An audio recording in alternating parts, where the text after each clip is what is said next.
तो कहानी की शुरुआत में हम एक गांव को देखते हैं जिसको मॉन्स्टर ने पूरी तरह तबाह कर दिया होता है। पर लेकिन एक बंदा जो उन मॉन्स्टरों से लड़ रहा होता है इसलिए नहीं ताकि वो उन लोगों की मदद करना चाहता है, बल्कि वो तो अपनी ताकत को साबित करना चाहता है और ये बताना चाहता है कि वो सबसे ज्यादा ताकतवर है। हारू योशी जिसने आयाकाशी टेक्निक को मास्टर किया जिससे वो आयाकाशी मॉन्स्टर को हरा के अपना गुलाम बना सकता है और उसने मॉन्स्टर को हराने के लिए पूरे गाँव को ही तबाह कर दिया। हारू योशी का ये मानना है कि अगर तुम ताकतवर हो तो तुम्हारी खुशी तुमसे कोई नहीं छीन सकता, पर इंसानों को समझने में उसने थोड़ी सी भूल कर दी। लोगों ने बड़ी चालाकी से हारुयोशी के मनपसंद स्टूडेंट के हाथों से ही उसको मरवा दिया। अब इसमें गलती थी किसकी, उस लड़की की या फिर उन लोगों की जिसने उसे मजबूर किया? इसमें गलती हारुयोशी की थी जो इन चालाकियों को समझ ही नहीं पाया।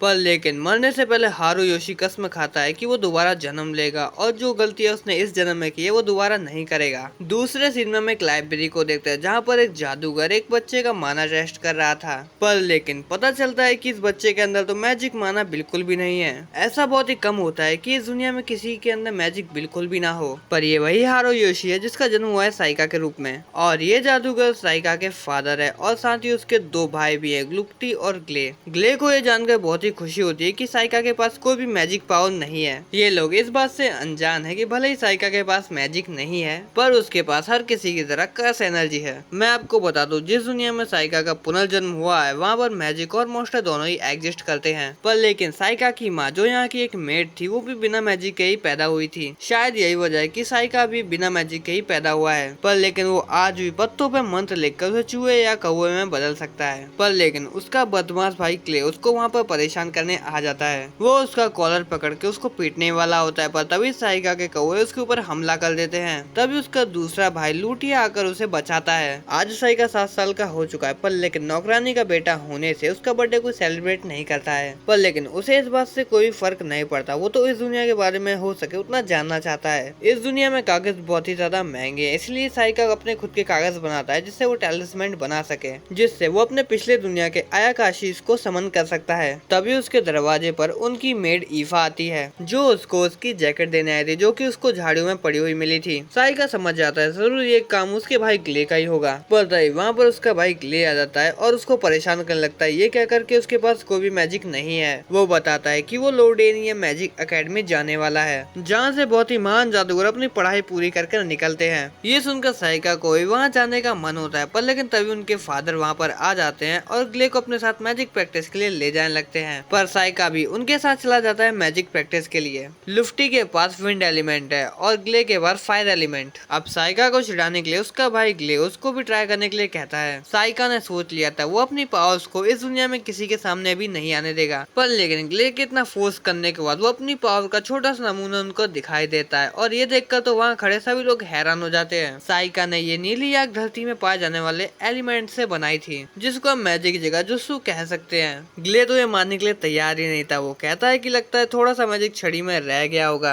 पर उनके फादर कहते हैं कि नहीं, कुछ मामलों में नॉन मैजिक यूजर भी आगे जाकर मैजिक करना सीख लेते हैं। साइका अपने फादर से कहता है कि वो भी अब मैजिक सीखना चाहता है, पर उसके फादर उसे मना कर देते हैं क्योंकि वो बिना माना के पैदा हुआ था। उसकी सीखने की चाह को देखकर उसके फादर उसके लिए एक टीचर रख देते हैं, पर साइका कहाँ मानने वाला था। वो अपने भाइयों को ट्रेनिंग करते हुए देखता था और इसी तरह कुछ साल बीत जाते हैं। पर एक रात साइका अपने फ्लाइट एलिमेंट को चेक करते समय एक फॉक्स शिगामी को समन करता है जो आते ही साइका के कुछ ज्यादा ही करीब आके छिपकने लगती है और इसका नाम यूकी है जो इससे पहले अडल्ट फॉक्स वुमन थी, पर इस दुनिया में आने से उसकी एज कम हो गई है। शायद ये साइका की स्पिरिचुअल एनर्जी की वजह से हुआ है। पर साइका अब उसको वापस जाने के लिए कहता है क्योंकि वो तो बस अपने टैलिस्मैन को चेक कर रहा था। पर लेकिन वो छोटी सी फॉक्स बन के साइका के बालों में छुप जाती है और कहती है कि वो वापस नहीं जाना चाहते क्योंकि वो वहाँ रहते रहते बहुत ज्यादा बोर हो चुकी है। साइका भी उसकी बात मान लेता है पर उसे सबसे छुपकर रहना होगा। पर तभी हम ग्ले को ईफा को डांटते हुए देखते हैं क्योंकि ईफा ने ग्ले के कपड़े भिगा दिए थे। पर ईफा को देख उसकी नीयत खराब होने लगती है और वो उसको रात को अपने कमरे में आने के लिए कहता है। ये सब देखकर साइका बीच में आता है और ग्ले को रोकने लगता है, पर ग्ले को बहुत ही ज्यादा गुस्सा आने लगता है और वो साइका के ऊपर एक पंच मार देता है, पर साइका उसको बड़े आराम से ही रोक लेता है। तो ग्ले भी अपनी बची कुछ इज्जत को बचाने के लिए वहाँ से चला जाता है। अब साइका भी वहाँ से जाने लगता है पर ईफा को उसके ऊपर भरोसा हो जाता है और वो उसको एक घायल जानवर के पास ले जाती है। वो साइका से मदद चाहती थी इस जानवर को ठीक करने में। साइका उसे दूसरी तरफ देखने को बोलता है और उस जानवर का एक बाल निकाल कर अपने टेलिस्मेंट में लगाता है और उसे ठीक कर देता है। ईफा नहीं जानती थी कि साइका हीलिंग मैजिक भी जानता है, पर साइका कहता है कि वो भी कुछ कम नहीं है। साइका कहती है वो जो देख सकती है वो और कोई भी नहीं देख सकता है। ईफा घबराकर बात बदलने की कोशिश करती है, पर साइका समझ चुका था कि ईफा स्पिरिट एलिमेंटल को देख सकती है और उसी से उसने साइका की जैकेट ढूंढी थी। साइका सोचता है कि शायद वो उन्हें कंट्रोल भी कर सकती है, पर लेकिन नहीं, वो उसके चिल्लाने पर भाग जाते हैं। साइका इतने लंबे वक्त से ऐसे ही किसी को ढूंढ रहा था जो उसके लिए एलिमेंटल को कंट्रोल कर सके। वो ईफा को अपना एक फायर एलिमेंटल देता है और उसे कंट्रोल करने के लिए बोलता है। वो फायर एलिमेंट ईफा की बात सुनती नहीं है, पर ईफा के चिल्लाने के बाद वो भाग जाती है। साइका को ये देखकर थोड़ा अच्छा लगता है, पर लेकिन एलिमेंटल को कंट्रोल करने के लिए ईफा भी बहुत कमजोर है, तो साइका को उसको तैयार करना होगा। अब साइका उसको हर दिन ट्रेनिंग देने लगता है और इसी तरह कई साल बीत जाते हैं और साइका 12 साल का हो जाता है, पर किसी को कोई भी फर्क नहीं पड़ता है। तभी एक मेट चिल्लाकर बोलती है कि उनकी तरफ बहुत ही बड़ा एक मॉन्स्टर आ रहा है और उसी वक्त उनका पूरा घर हिलने लगता है और ग्ले तो ये सब देख कर डर कर भाग जाता है। वो बहुत ही बड़ा एक मड मॉन्स्टर था जो ईफा और एक मेट के ऊपर हमला कर देता है, पर साइका का फायर एलिमेंटल उन दोनों को बचा लेता है, यानी कि वो अब ईफा की बात मानने लगा है। इसके बाद साइका उसको अपनी तरफ लाकर पॉइजन एनीफ्लेक से उसको डाउन कर देता है और ये सब देखकर किसी को भी यकीन नहीं हो रहा होता है कि साइका ने उसको एक ही बार में हरा दिया और ये सब उसके फादर भी देख रहे होते हैं। और आज पहली बार साइका को घर में बहुत अच्छी तरह से ट्रीट किया जा रहा था, पर ये बात उसके भाई को पसंद नहीं आती।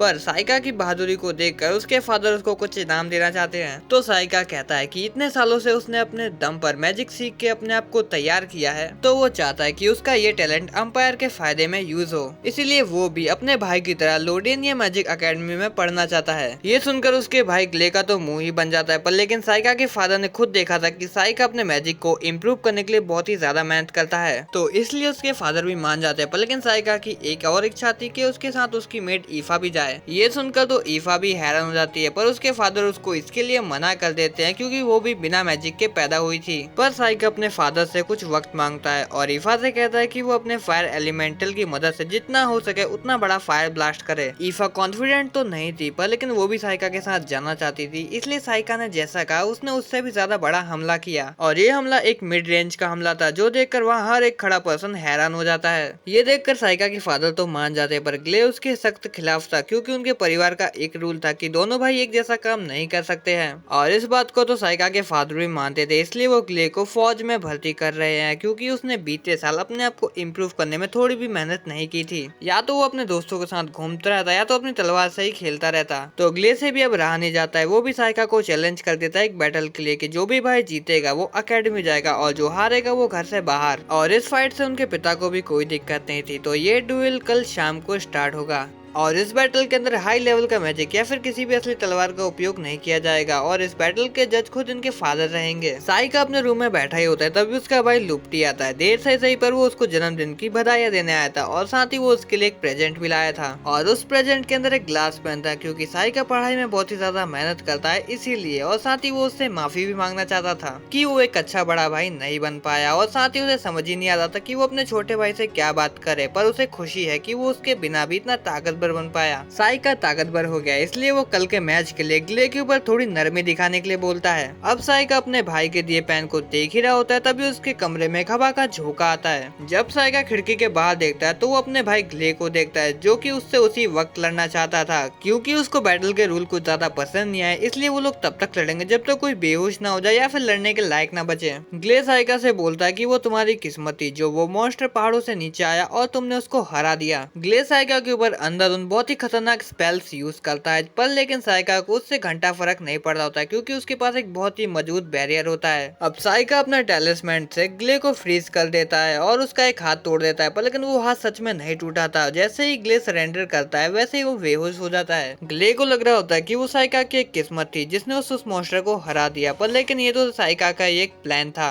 और वो ये प्लान काफी दिनों से बना रहा था। उसने अपने एक शिगामी को भेजकर उस मॉन्स्टर को वहाँ आने के लिए मजबूर किया। यूकी साइका से पूछती है वो इतनी नॉर्मल दुनिया में इतनी ज्यादा मेहनत क्यों कर रहा है। साइका यूकी को बताता है कि वो इसलिए उन इंसानों से हारा था क्योंकि वो चालाक नहीं था, पर वो इस दुनिया में चालाक बनेगा। अब वो दोनों अगले दिन लूडेनिया के लिए निकल रहे होते हैं, पर साइका ने रात भर ईफा को पढ़ाया होता है क्योंकि उसके साथ उसे रहने के लिए वहाँ एग्जाम क्लियर करना होगा और उसे एक स्टूडेंट की तरह वहाँ पर पढ़ना होगा और उन दोनों को वहाँ तक पहुँचने में टोटल 7 दिन लगने वाले हैं। तो साइका उसे इन 7 दिनों तक पढ़ाएगा। और गाइस इस एनिमे का फर्स्ट चैप्टर यहाँ पे खत्म होता है। अगर एनिमे थोड़ा भी अच्छा लगा हो तो सेकंड चैप्टर के लिए कमेंट कर देना।